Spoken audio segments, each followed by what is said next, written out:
Perhaps nowhere is the intelligence and purpose and intentional design required to orchestrate life and ensure its continuation more evident than in our own genetic code. According to Dr. Sein Lei, 2012, DNA is the blueprint of life. Almost all the cells in our body have DNA with the exception of red blood cells. Our entire DNA sequence is called a genome. There's a copy of our entire DNA sequence in every cell of our body, with the one exception. There's an estimated 3 billion DNA bases in our genome. One chromosome can have as little as 50 million base pairs or as much as 250 million base pairs. 1 million bases, called a megabase, an abbreviated MB, of DNA sequence data is roughly equivalent to 1 megabyte of computer data storage space. Our entire DNA sequence would fill 200 1,000-page New York City telephone directories. A complete 3 billion base genome would take 3 gigabytes of storage space. If unwound and tied together, the strands of DNA in one cell would stretch almost 6 feet, but would be only 50 trillionths of an inch wide. In humans, the DNA molecule of a non-sex cell would have a total length of 1.7 meters. If you unwrap all the DNA you have in your cells, you could reach the moon 6,000 times. DNA can self-replicate using cellular machinery made of proteins. If all the DNA in your body was put end to end, it would reach to the sun and back over 600 times. That's 100 trillion times 6 feet divided by 92 million miles. It would take a person typing 60 words a minute, 8 hours a day, around 50 years to type the human genome. If all 3 billion letters in the human genome were stacked 1 millimeter apart, they would reach a height 7,000 times the height of the Empire State Building. Concerning the genetic code of living things, Dr. Egner, 2011, goes on to state, "The genetic code, intricate nanotechnology, is so sophisticated that we are nowhere near understanding it, let alone replicating it, let alone explaining how it came to be without an agent intelligence." Not only does Darwinism have no explanation for most of this, but the Darwinist presupposition is that there can't be any purpose or direction in living things. Philosophically, Darwinists are precluded from explaining design in life. It's a real bind for them. To assert that life as we know it is simply the result of random combinations of elements and chemical processes occurring by chance over vast periods of time without the benefit of intelligent design is a futile assumption that runs contrary not only to biological evidence, but also mathematical probability. Smith, 2012, notes that the mathematical odds of a single DNA molecule occurring by chance exceed, even by conservative estimates, 1 in 10 to the 10,000th power. In fact, some scientists have said that it is even greater. Smith goes on to reference Dr. Fred Hoyle and Associates, 1981, scientist and one-time atheistic evolutionist, who said, "Life cannot have had a random beginning. The trouble is that there are about 2,000 enzymes, and the chance of obtaining them all in a random trial is only about 1 part in 10 to the 20th to the 2,000th, or 10 to the 40,000th.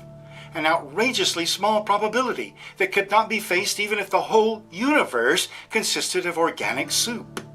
Smith, 2012, elaborates on Hoyle's statistics, saying, "Here is a simple way to think about how big this number, 10 to the 40,000th, really is. The number of atoms in the universe, yes, the entire universe, space, matter, all of it, is estimated to be about 10 to the 87th.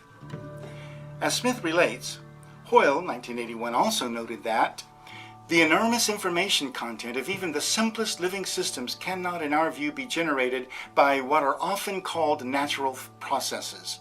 For life to have originated on the earth, it would be necessary that quite explicit instruction should have been provided for its assembly." Now, Dr. Egner, 2011, comments on the inability of material evolutionists to come to grips with the idea of divine intelligence being responsible for the intricate design evidenced in life as we know it, saying, "Since Darwin's theory is supposed to eliminate teleology from biology, the continuing indispensability of teleology to understand biology is a glaring embarrassment to Darwinists. They had 2 choices: purge biology of all references to teleology, which would make it incomprehensible and lead to the casting aside of the Darwinian paradigm, or 2, make up a new word that sounded like teleology, but that could be claimed to do away with it. Since most people won't bother to figure out the philosophical subtleties, the fact that it's gibberish would matter. According to Dr. Egnar, this is how the new word teleonomy, processes that produce complex products without the benefit of a guiding foresight or purpose, got a foothold. In responding to critics of intelligent design who say that it is illegitimate to describe evolutionary processes or trends as goal-directed, teleological, Egnar says most natural change manifests directedness, as understood classically. Recognition of this fact of nature is not illegitimate, it's merely honest. The only reason not to admit the obvious directedness of natural change, including evolutionary processes, is if one is protecting an ideology from scrutiny. Dr. Hoyle goes on to assert, "My impression is that most biologists really know in their hearts the issue is there, but are so appalled by its implications that they're prepared to swallow any line of thought to avoid it. If one proceeds directly and straightforwardly in this matter without being deflected by a fear of incurring the wrath of scientific opinion, one arrives at the conclusion that biomaterialists with their amazing measure of order must be the outcome of intelligent design. Problems of order, such as the sequence of amino acids in the chains, are precisely the problems that become easy once a directed intelligence enters the picture." So there you have it. If you can't prove your hypothesis, just tinker with the vocabulary enough to cloud the truth and throw people off the trail.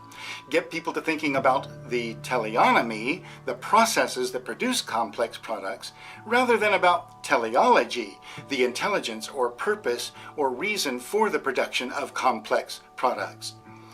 And it's sad to me that even in the alleged scientific community, people are not above perpetrating that kind of subtle deception. I hope that what you will remember from this lesson is that there is a strong teleological argument to be made for the existence of God, because purpose in design can only come from a purposeful designer. I invite you to continue your study with us as we explore more evidences for the existence of God. Until next time, may you draw ever closer to your Creator as you journey towards forever.